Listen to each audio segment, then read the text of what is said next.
You know, it's funny. Almost every organization out there says they want consistent performance, but then what do?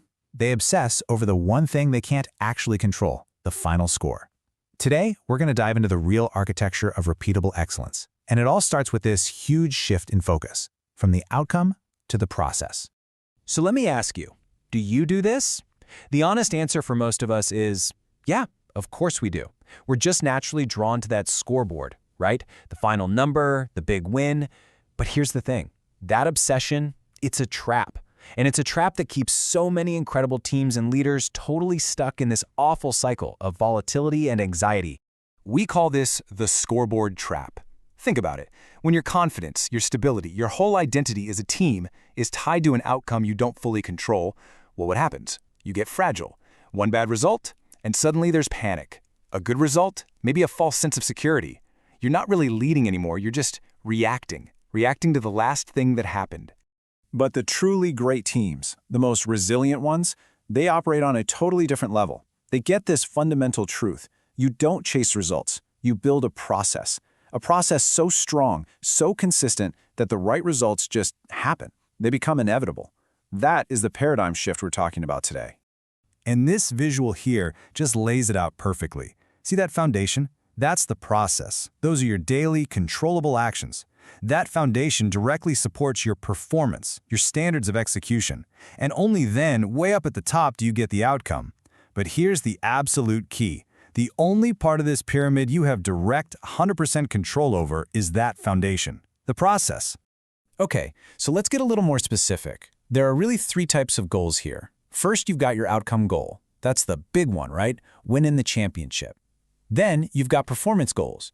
These are the standards you're trying to hit, like, say, increasing sales by 20%. But the most important one? That's the process goal. That's the daily action that's completely in your control, making 10 client calls a day. That right there, that's the engine. Here's a great way to think about this. Outcomes, they're lagging indicators. They tell you what already happened. It's like looking in the rearview mirror or getting the grade on a test that's long over. But your process, your behaviors, those are leading indicators. They're the things that actually predict future success. So if you really want to know where your team is headed, stop staring at the scoreboard. Look at your process. All right, so the big question is, how do we actually build a system that focuses on those leading indicators? Well, it comes down to a really simple but powerful framework. We call it the 4 Ps. Okay, first up is preparation. This is where you define your standards and control everything you can before the game even starts. Next up, practice. This is all about building habits through intentional repetition until they become second nature. Then comes performance, where the magic happens. You trust all that prep and you just execute. And finally, and this is so important, the post-action review. You reflect not on the score but on the process, and you figure out how to make it even better next time. And I really want to stress this point. This is not a one-and-done checklist. It is a cycle, a continuous loop. You prepare, you practice, you perform, you review, and then you start all over again, making that system just a little bit stronger every single time. Now, the choice to actually adopt this framework, it has a massive impact. Because we're not just talking about changing individual habits here. We're talking about shaping your entire culture. And honestly, every single leader has to make a choice about which kind of environment they're going to build. I mean, just look at the difference here. It's night and day. In an outcome-obsessed culture, fear and blame take over. Confidence is a roller coaster, totally tied to the last result. But in a process-driven culture, that's where accountability and trust grow. Confidence is stable because it's built on something you can control, your preparation. Success stops feeling like a lucky accident and starts becoming repeatable. And here is the ultimate payoff. Process-driven cultures, they don't just have higher highs. More importantly, they have a higher floor. They literally raise their minimum standard of performance. They close that gap between their best day and their worst day. And that, my friends, is the true definition of consistency. But look, a lot of teams say they're process-driven, right? It sounds good. So how do you know if your process is for real? How do you know if it's actually built to last? Well, that's where something we call the process integrity test comes in. For a process to have real integrity, it has to stand on 4 pillars. First, it's got to be defined. Is the standard crystal clear to absolutely everyone? Second, is it consistent? Do you follow it every single day, especially when the pressure's on? Third, is it measured? Are you actually tracking the key behaviors or just the final results? And finally, is it owned?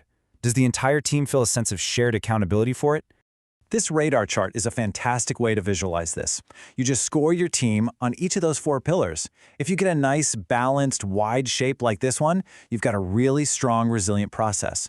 But if your chart looks all uneven and spiky, well, it instantly shows you exactly where the cracks in your system are. And make no mistake about it, if any one of those pillars is weak, if your process isn't defined, or you're not consistent, or you don't measure it, or nobody owns it, your performance will become the very thing you're trying to avoid: fragile, inconsistent, and totally reactive. Okay, so this brings us to the most important piece of the puzzle: leadership. How do you, as a leader, actually put this mindset into action? What's your call to action here?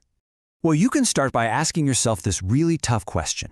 When you give feedback to your team, are you coaching the behaviors, the controllable actions that led to the result, or are you just reacting to the final score? Seriously, your answer to that question reveals everything. And along those same lines, think about what you celebrate. Do you only pop the champagne for scoreboard wins, or do you also celebrate when the team executes the process perfectly, even if the result wasn't what you wanted? Because remember, what you celebrate is what you're telling your team you truly value. This brings us to what might be the single most crucial takeaway from all of this. It's a powerful idea. You don't rise to the level of your goals. You fall to the level of your process. Think about that. Your system, your daily habits, your non-negotiable standards, that is your performance floor. And when the pressure is on, you will always fall back to it. So, I'll leave you with one final question to think about. I want you to take a hard, honest look at your team, your organization, or, hey, even just yourself. If you genuinely want consistent, sustainable results, what's the one part of your process that needs to get better starting right now? You know,